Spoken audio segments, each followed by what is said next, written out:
Buen día, profesor. En esta oportunidad, nuestro grupo conformado por Diego Quispe, Lorena Novoa y quien le habla, vamos a exponer acerca de el control de calidad de las barras de chocolate. Siguiente, por favor. Bien, antes de empezar con el proceso, queremos tener en consideración algunos puntos, y es que el costo de fabricación, de acuerdo a nuestra demanda, es que por mes se va a estar invirtiendo 61.779.10 soles. Y bueno, debido a este costo y sacando ahí cuentas, el precio de venta se estimó en 12 soles por cada una de las barras. Tenemos ahí también los porcentajes de fallas, que es necesario considerarlo el porcentaje de merma por cada proceso. Y de acuerdo también a nuestros reprocesos, hemos considerado la alta carga microbiológica en el proceso de esterilizado y también en el moldeado del chocolate, que es en el proceso de moldeado. Siguiente, por favor. Bien, vamos a dividir nuestro proceso de producción en dos partes. El primero es para obtener el licor de cacao y bueno, el segundo ya es para la obtención de las barras en sí. Nosotros hemos decidido que vamos a ser productores de este licor, ya que también lo podemos comprar, pero en esta oportunidad queremos aprovechar los recursos que tenemos y vamos a producir el licor de cacao. El primer proceso sería la recolección de estos granos y bueno, dentro de todo este proceso tiene que haber toda una selección y hay ciertos estándares que se deben cumplir, por ejemplo, con respecto al color, ¿no? Rojo, amarillo o naranja, se estima que pueden ser estos.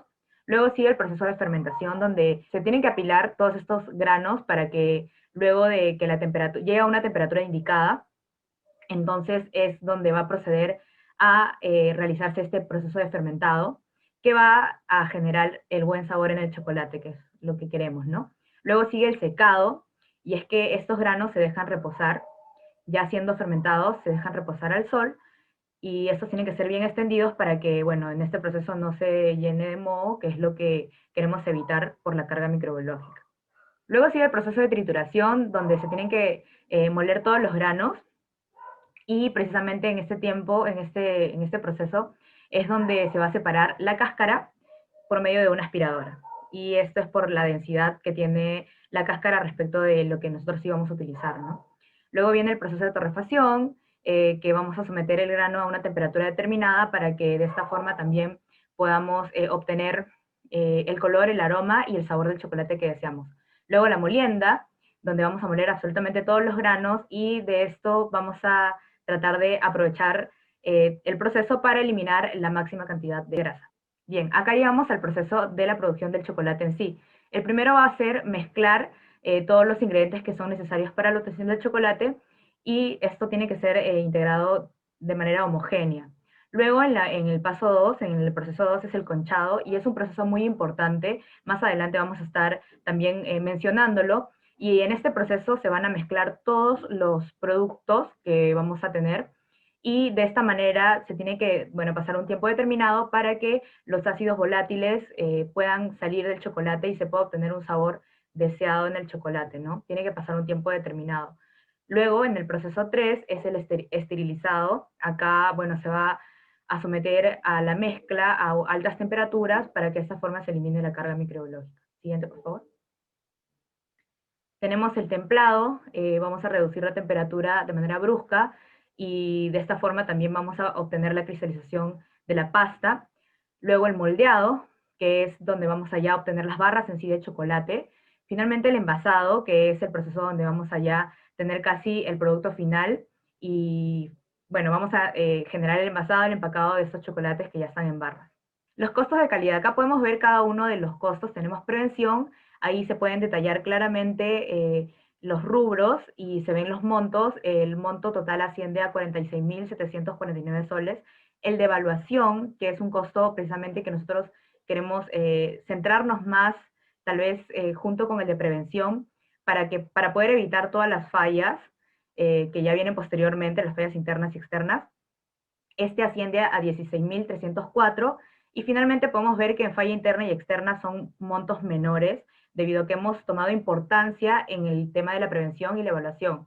Entonces, en la falla interna tenemos 79 soles por costo de falla interna, y falla externa es 1.549.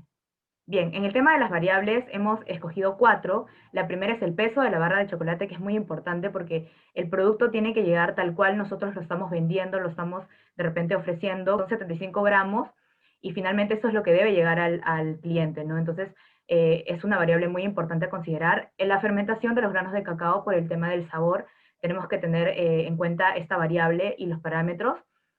También el porcentaje de la humedad, porque de él también depende el sabor del chocolate, la textura del chocolate y finalmente la consistencia de la barra, porque no queremos barras quebradizas ni tampoco queremos barras muy, muy duras. Entonces tenemos que también regular esta variable. En cuanto a la selección de cada gráfico de control para el peso de la barra, como es algo que se puede cuantificar y está regido por algunas normas, hemos elegido la precisión del X barra S, porque es una de las características primeras en ser reconocida. Para la consistencia de la barra, solo se extrajeron 5 muestras por subgrupo, y por tanto, como no se requiere mucha precisión, elegimos el X barra R. Para la humedad, como es una variable sumamente importante porque puede afectar el flujo, causar pegosidad y con ello dificultar el proceso productivo, elegimos la precisión de un X barra S. Para la fermentación, eso se puede considerar un atributo. Es decir, podemos decir si el producto está o no fermentado. Y con ello calculó una fracción de disconformes. Dado que el número de muestras iba a ser constante, es de 50, hemos realizado el gráfico de control NP. Ahora, en cuanto a los gráficos de control, para el peso obtuvimos que el valor deseado era 75 gramos. Y primero realizamos la prueba de normalidad y obtuvimos un p-value de 0.77 mayor a 0.05, con lo que podemos concluir un nivel de confianza de 95% que los datos siguen una distribución normal y se descarta el error tipo 1. Un proceso análogo se ha hecho en el resto de variables. Ahora, al ver el gráfico, podemos analizar que en el gráfico X barra S se observa una tendencia en los subgrupos de 22 al 30 y hay una tendencia al alza. Y eso lo podemos atribuir a una causa asignable como podría ser una descalibración de la máquina.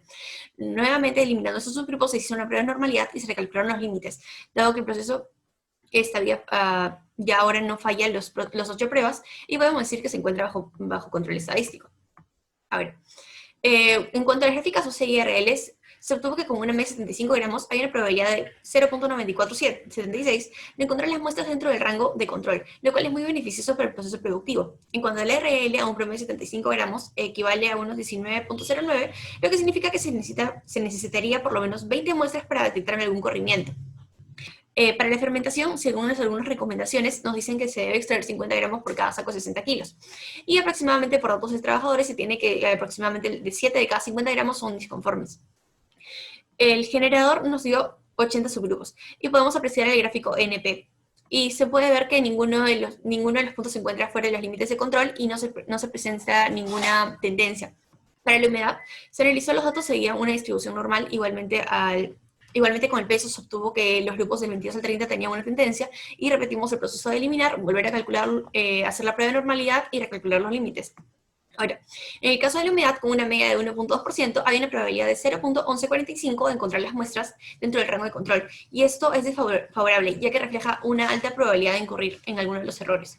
El ARL a 1.2% es de 1.129, y eso nos indica que sería más rentable reducir el número de muestras.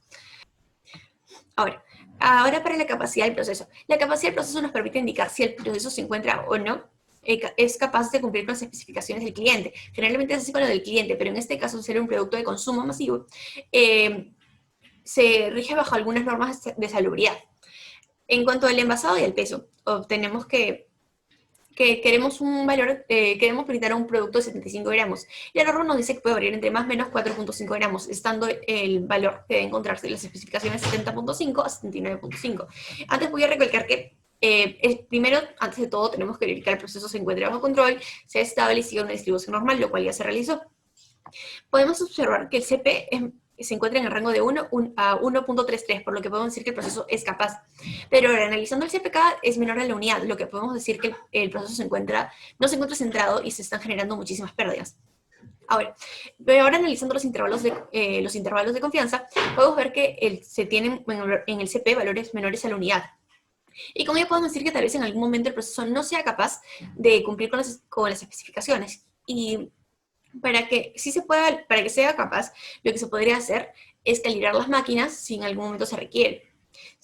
Calibrar las máquinas.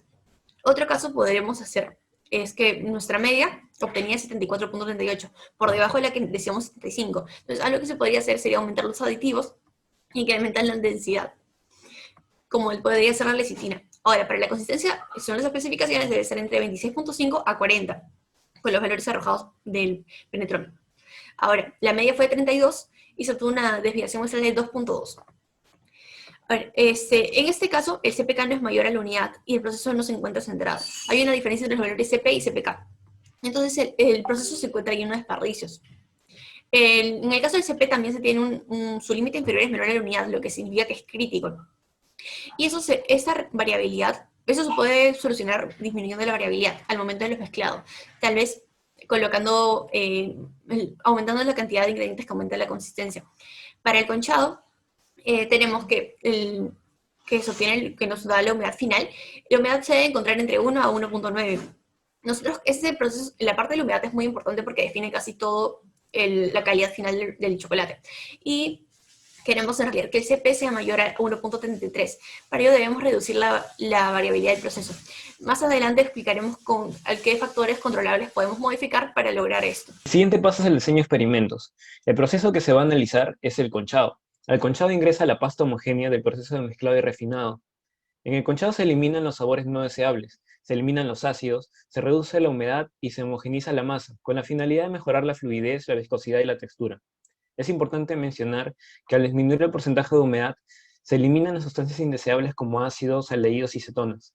El proceso de conchado tiene tres fases: seca, pastosa y líquida. Un punto de control es la medición del porcentaje de humedad después de la fase de conchado seco. El medir mal la humedad, ya sea porque el personal no se encuentra capacitado o porque hay problemas con el medidor de humedad, puede generar obtener un porcentaje inadecuado de humedad mucho mayor al límite de especificación de 1,9%. En total en el conchado se tienen dos entradas, la pasta del mezclado y la lecitina. En todo el proceso se deben hacer 3 controles de temperatura, es decir, una por cada fase. Las salidas del proceso serían la pasta que irá al proceso de esterizado, libre de ácidos y con un determinado porcentaje de humedad. Y además es importante resaltar que las cartas de control que mencionó anteriormente mi compañera también son consideradas como salidas de este proceso. Bueno, el siguiente será la definición de los niveles de cada factor. Los factores que hemos considerado para el diseño de experimentos son los factores controlables. Es así que tenemos el tiempo de trabajo de las máquinas, ya que es una característica que puede ser seteada por el operador, y de esta depende el resultado que se obtendrá de la humedad. Es así que se tienen dos parámetros, el bajo, que es de 8 horas, y el alto, que es de 10 horas. El siguiente es la velocidad del motor. Es necesario encontrar un equilibrio en la humedad y en la acidez de nuestro producto, porque es lo que lo hace atractivo al gusto del cliente. La velocidad con la que funciona el motor influye directamente en los rangos que se puede obtener de dichas características. Es así que el nivel bajo es de 1000 revoluciones por minuto y el nivel alto es de 1500 revoluciones por minuto. El siguiente factor controlable es el flujo de aire principal. El flujo de aire administrado ahorra recursos ya que mejora los tiempos operativos y brinda rasgos adecuados al producto. El nivel bajo es de 100 metros cúbicos por hora y el nivel alto de 891.84 metros cúbicos por hora. El siguiente es la temperatura de conchado seco. Como describimos previamente, una conchadora tiene un trabajo importante para adecuar el nivel del porcentaje de humedad y trabaja en un rango de 65 a 75 grados centígrados, es decir, el punto bajo será 65 grados y el punto alto será 75 grados. Ahora que están identificados los 4 factores de interés, procederemos al diseño factorial, que es el apropiado ya que revela si los efectos tanto de los factores como de las interacciones entre los mismos influyen en la humedad.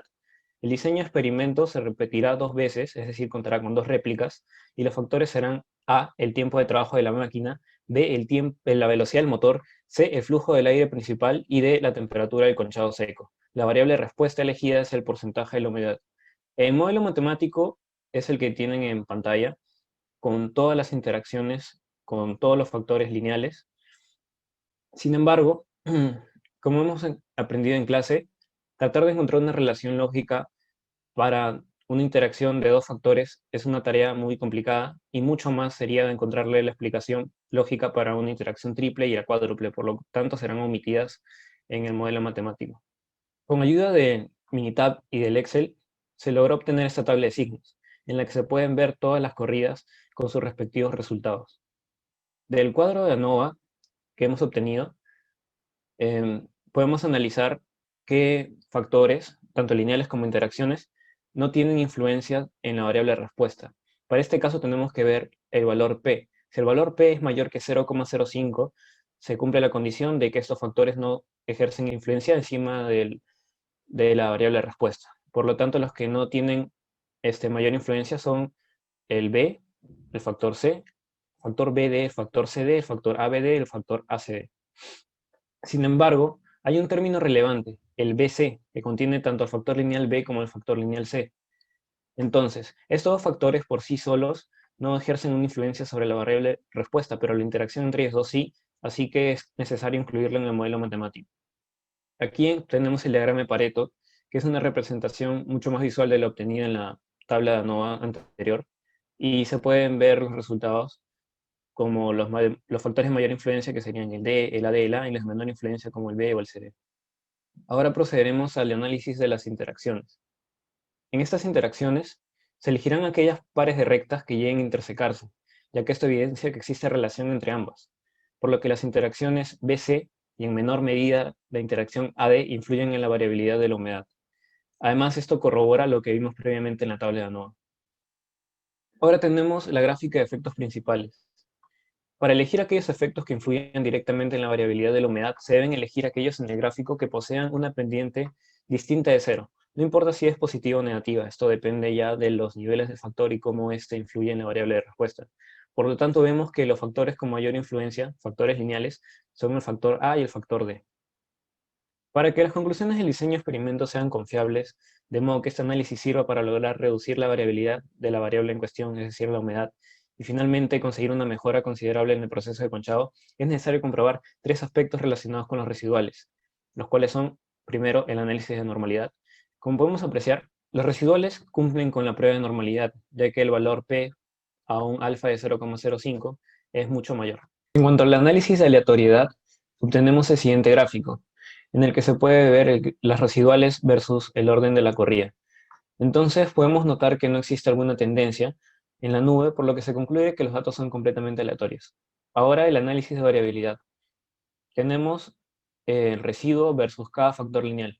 Como se puede apreciar de los cuatro gráficos, notamos que para cada nivel del factor lineal, los residuales que se obtienen de la variable respuesta se encuentran dentro de la relación de 2 a 1, por lo que se puede concluir que la variabilidad es constante, lo que nos permite comprobar así el último supuesto para los residuales.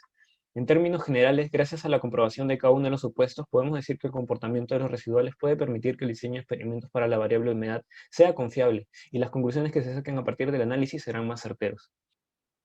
Bueno, luego de todo lo visto en el trabajo, podemos proponer lo siguiente.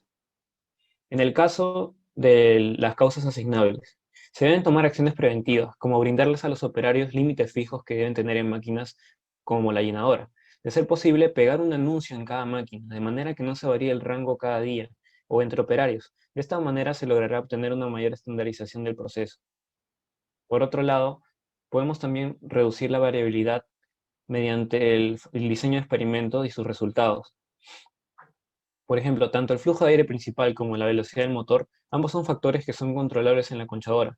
Generalmente, al establecer una mayor RPM, establece un mayor flujo de aire principal. Ambos factores se encuentran interrelacionados y al trabajar ambos en su máximo nivel, se logra que se reduzca en mayor proporción la humedad.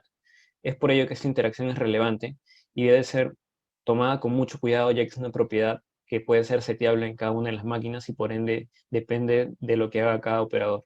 Finalmente, del análisis de los residuales notamos que se cumplen tres supuestos y el modelo, o bueno, los resultados del diseño de experimentos nos dicen que la producción del chocolate genera lotes con un grado aceptable de homogeneidad y las variables controlables son factores adecuados para obtener una buena dispersión de residuales. Muchas gracias.